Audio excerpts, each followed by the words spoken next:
Hannah Murray on TRE in the afternoon. Joining us on the line now is Sarah Kendzior, a best-selling author and previous co-host of Gaslit Nation, a podcast covering corruption in the US. Her memoir, The Last American Road Trip, is the story of her family's journey to the most beautiful, fascinating and bizarre places in the US during one of its most tumultuous eras. Welcome to the show, Sarah.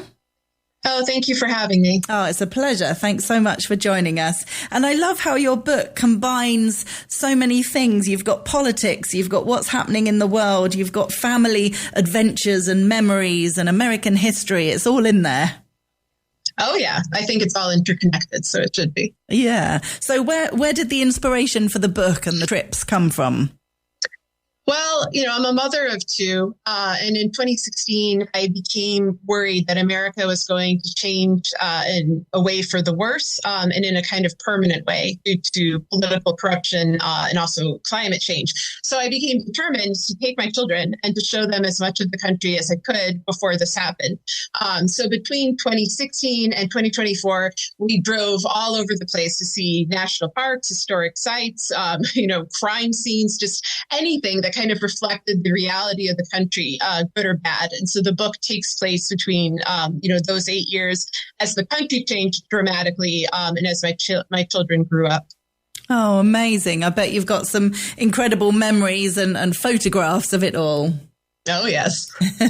So where did you start then? Whereabouts do you live, first of all? Where did you go from your home? Well, I live in Missouri. I live in St. Louis.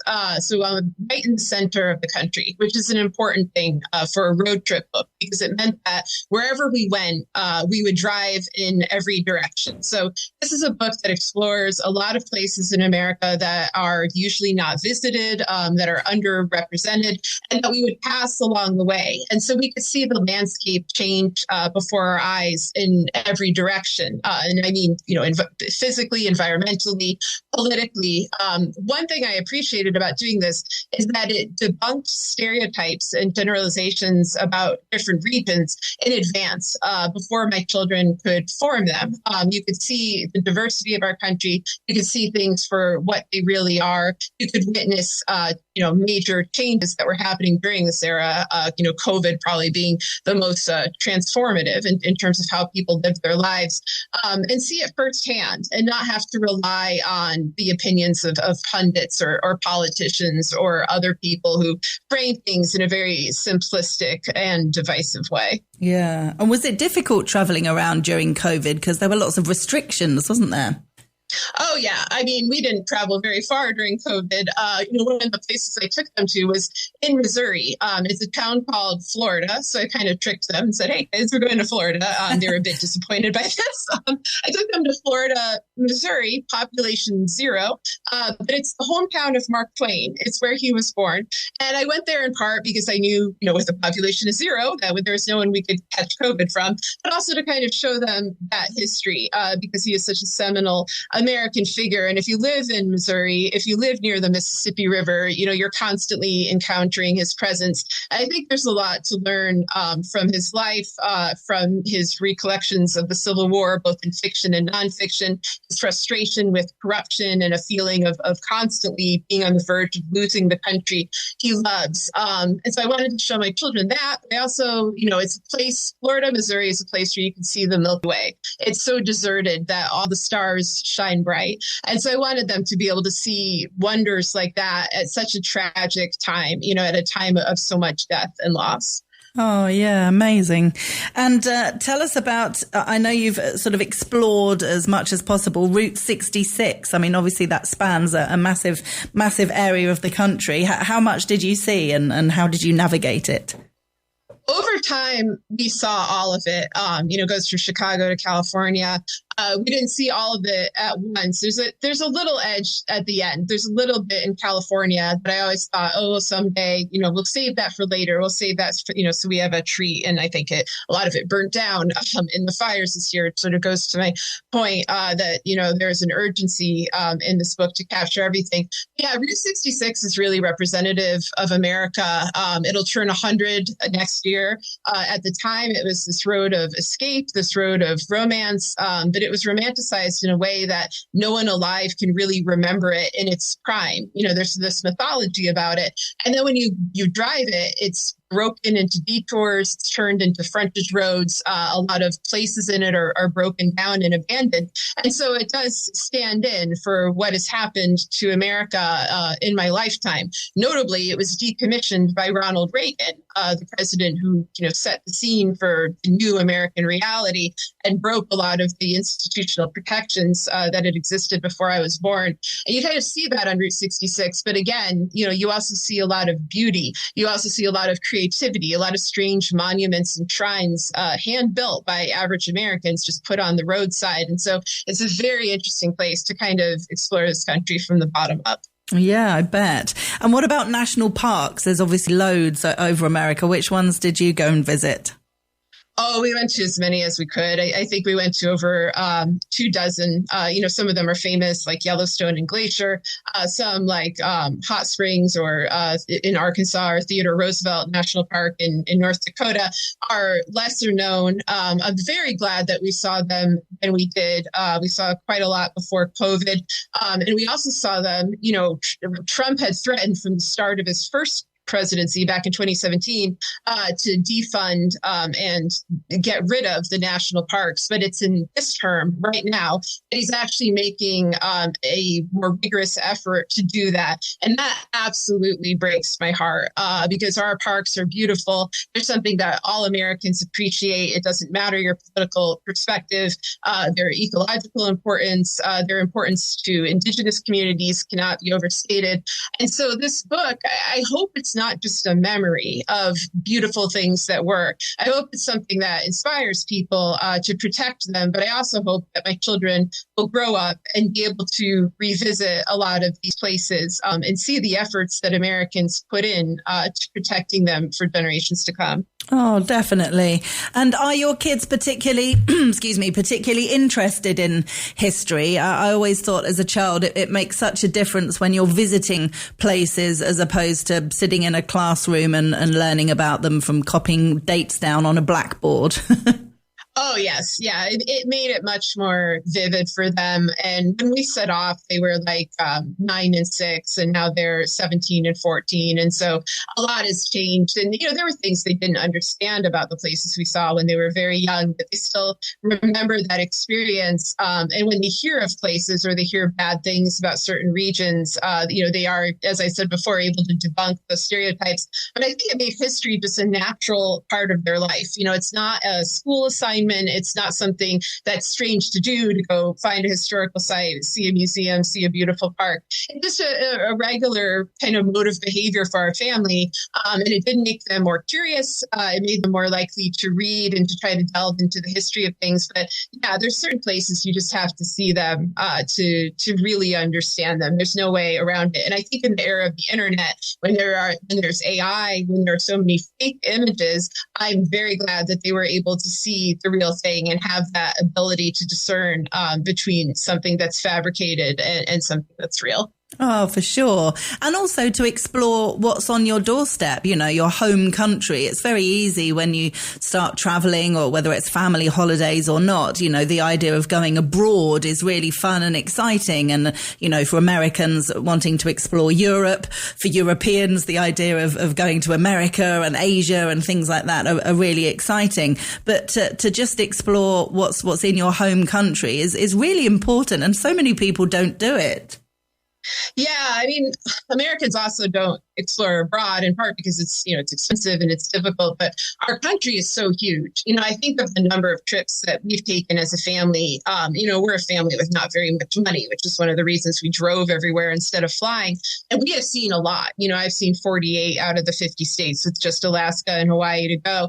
And most can't, just because it's a massive undertaking. There's just so much to see. There are so many treasures. There are so many remarkable remarkable places that a lot of folks haven't heard of. And, that's why I'm very committed, to keeping this country together when there are oligarchs and plutocrats and others who they literally want to tear it apart. They talk about things like secession or dividing us or partitioning us. I think in order to mine our land for resources and things like that, I think it's very important that we stay together. And, my goal is to still see everything. I've seen a lot, but there's always more. That's the beautiful thing about living in such a, enormous and fascinating place, is that there's always more. There are always secrets. There are always things to discover. Yeah. And one of the parts of the book, you talk about doing a canoe trip in, I think that was in St. Louis as well. And yes. you talk about doing with the family, and then you did it on your own after the Roe versus Wade was established. And tell us about that, because it's quite a moving story.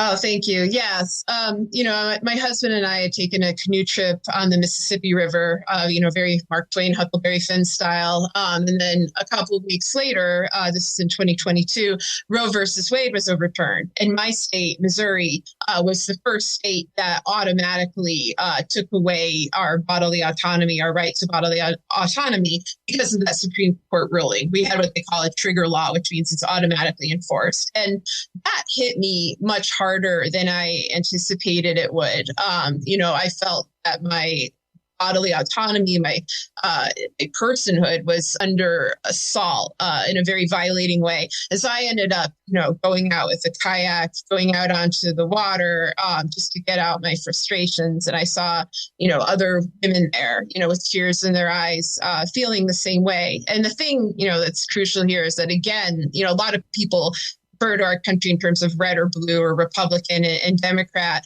There were a lot of women who might vote conservative, who were very upset about this ruling because they saw it as an attack on their independence, on their right to make choices. Like, it wasn't as much about the act of abortion itself. And so to be in that situation is strange, but it also harkened back to the era of states' rights, of the era of slavery, where which state you lived in did determine how much of a person you are. And so the next day I crossed that river again, back into Illinois, which historically was a free state when Missouri was a slave state, to just see if I felt any different, because now my rights had been returned to me. It was a strange experience. It's a confusing thing to have what usually are just sort of stereotypes about what it's like to live in a particular place become real, become codified legally. It's a frightening thing to experience. Yeah, absolutely. And another thing you look at in the book, there's quite a few world's largest in America, various sites and things. What world's largest things did you see? Oh, gosh, like everything. If you can name an object, the U.S. has the world's largest version of it. The Midwest and South in particular, and Route 66 really, really love to have, the world's largest fork, the world's largest pencil, the world's largest smallpox, the world's largest ball of twine. I mean, the sillier and more useless the object, the bigger it has to be. And, there's this sort of natural quality, I think, to American life where we just like things very, very big. And unfortunately, our president is good at tapping into this kind of, elaborate spectacle. But, there's something about just a really big thing that it does draw me in. It makes me feel like a little kid. And when I'm with two little kids who are also, very excited to see a giant ball of twine, you kind of revert to childhood wonder. So it's just fun. I'm a total sucker for it. I go right into the tourist traps. I'm their mark. And, I think now everybody knows it. Yeah. And it's quite clever how I think with the book, there's a lot of positivity in it, a lot of caring and nostalgia towards America, towards your country, while at the same time, there's some negativity, obviously, being a bit critical and obviously concerned about your future. Did you want to have that balance? Was that important to you? Yeah, I just wanted to write a book that was honest and true. And that is what's true.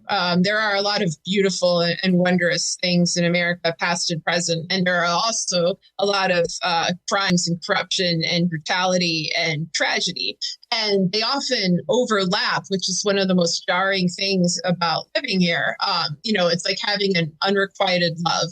That's how I often feel living in America, that I love this country very much, and it does not love me back, and it does not love other people back in the sense of institutions or government. But when I go out and I see people and I eat different regional foods and hear different music and see different landscapes, and, we have everything. We have mountains and deserts and plains and forests and, oceans. And I mean, it just goes on and on.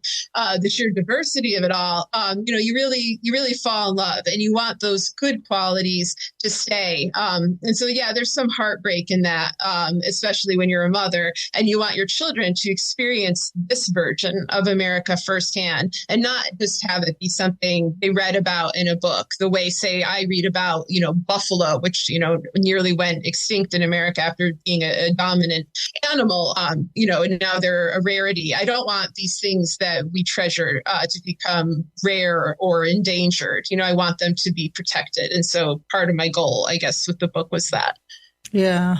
And you mentioned the fires earlier. One of the things that comes into the book is the issue of climate change and obviously the devastation of things like the wildfires and the extreme floods that you've had in the US. Did you encounter much of that through your travels?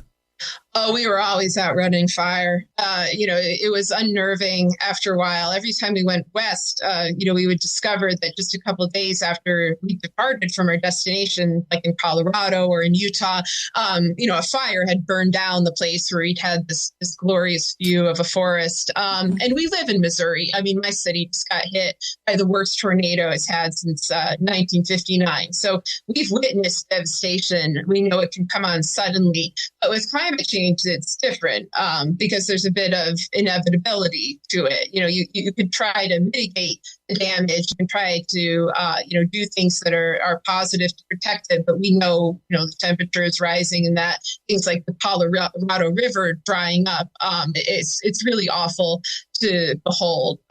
So, I hope that my children would become conservationists out of this, would have kind of a natural reverence, for the environment. And they absolutely do. That just came from seeing it. If you see beautiful places, of course you want to preserve them. And I think more Americans, if they get out of their cities, I'm thinking of like politicians and prominent writers and stuff like that, and they see how beautiful rural America is and not just the parks, I think maybe there'd be more of an effort to preserve it when you see it up close instead of through images on a screen.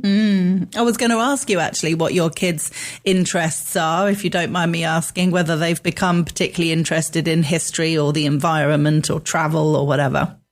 Oh, they're very interested in travel. They're very badly actually wanting to get out of the U.S. and see what else is out there because we've never managed to do that. And now, of course, it's becoming harder. But hopefully there'll be a less European road trip sequel. But yeah, they love history. My daughter loves music. She's a violinist. My son is still in high school, kind of, just exploring everything. I'm just glad that they stayed curious. I'm glad they're not easily satisfied with easy answers. They tend to ask a lot of questions and delve pretty deep. And so that's all I really, want out of them is, imagination and an open mind and an open heart. And they're good kids. I'm proud of them. Oh, that's lovely. Well, if people want to get a copy of your book, your memoir, The Last American Road Trip, it's available on our website, tre.radio, and it's by Sarah Kendzior, who we've been chatting with today. Sarah, thanks so much for joining us. Oh, thank you so much for having me.